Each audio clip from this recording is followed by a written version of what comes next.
कभी सोचा है कि हमारी किस्मत कौन लिखता है? क्या ये सब पहले से तय है या हम खुद अपनी कहानी के लेखक हैं? आज हम कर्म के सिद्धांत के जरिए इन्हीं कुछ सवालों के जवाब खोजने की कोशिश करेंगे, जो शायद जीवन को देखने का हमारा नजरिया ही बदल दें। तो ये सब शुरू होता है इस एक तस्वीर से। ये सिर्फ एक तस्वीर नहीं है, बल्कि जिंदगी को देखने का एक पूरा का पूरा फलसफा है। इसमें छिपे 11 सिद्धांत हमें सिखाते हैं कि कैसे हमारे ही काम, हमारे ही कर्म हमारा भाग्य बना सकते हैं।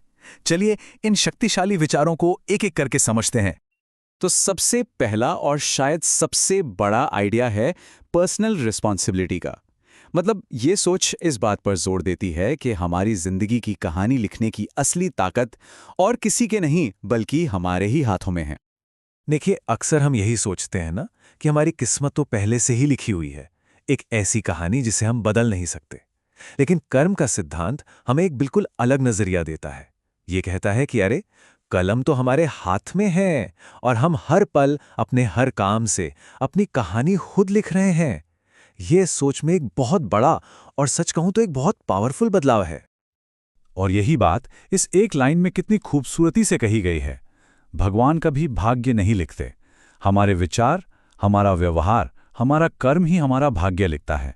इसका सीधा सा मतलब है कि हम अपनी किस्मत के लिए किसी और को दोष नहीं दे सकते। असली कलम हमारे ही हाथ में है। अच्छा, कर्म की बात तो हो गई, लेकिन हमारे कर्मों के नतीजों का क्या, खासकर जब उनमें दर्द और पीड़ा शामिल हो? तो ये सिद्धांत हमें दर्द के दो अलग अलग पहलुओं को दिखाता है। एक वो जो दर्द सहता है और दूसरा जो दर्द देता है। इस पूरी सोच के एकदम केंद्र में एक बहुत ही गहरा और शक्तिशाली वाक्य है जो हमें कर्म के परिणामों के बारे में बहुत कुछ सिखाता है। ये कहता है, दुख भोगने वाला व्यक्ति शायद सुखी हो जाए, लेकिन दुख देने वाला व्यक्ति कभी सुखी नहीं होगा। इसका मतलब बहुत गहरा है। मतलब जो पीड़ा से गुजर रहा है उसके लिए तो फिर भी उम्मीद की एक किरण है, लेकिन जो दूसरों को पीड़ा देता है वो अनजाने में अपने लिए ही खुशी का हर रास्ता बंद कर देता है।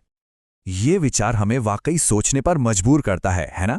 अगर ये सच है तो क्या हम अपनी मुश्किलों को एक अलग नजरिए से देख सकते हैं? और क्या ये हमें दूसरों के प्रति और ज्यादा दयालु होने के लिए प्रेरित नहीं करेगा?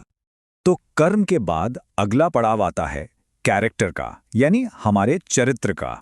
ये सिद्धांत हमें सिखाते हैं कि किसी इंसान की असली कीमत उसकी हैसियत या धन दौलत में नहीं, बल्कि उसके अंदरूनी गुणों और व्यवहार में होती है। और यहाँ महानता की यानी ग्रेटनेस की परिभाषा ही बदल दी गई है। असली इंसानियत हमारे दिल में बसती है, हमारे पद या रुतबे में नहीं। ऊपर वाले की नज़र में हमारे कर्म मायने रखते हैं, हमारी जायदाद या विरासत नहीं।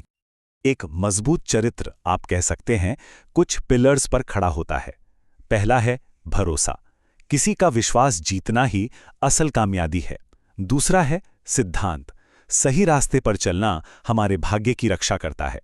तीसरा है ईमानदारी, किसी सीधे साधे इंसान को धोखा देना दरअसल खुद अपनी बर्बादी को दावत देना है।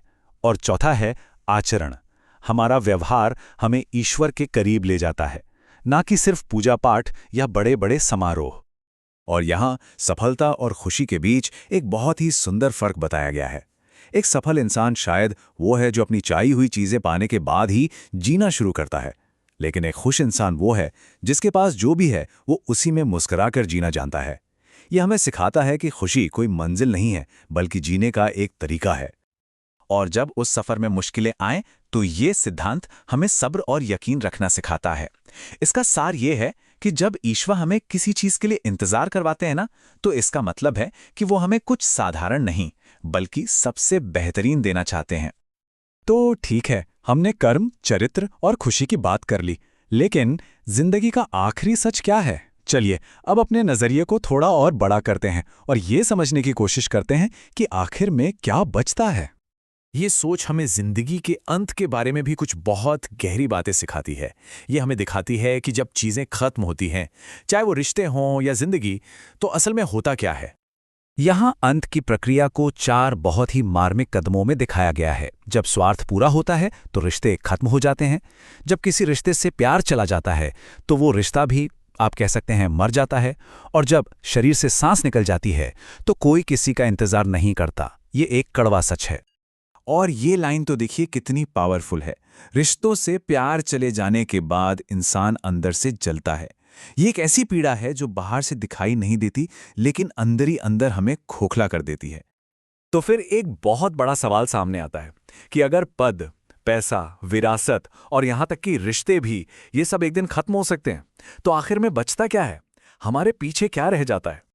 आज हमने जीवन के कुछ गहरे सिद्धांतों पर बात की।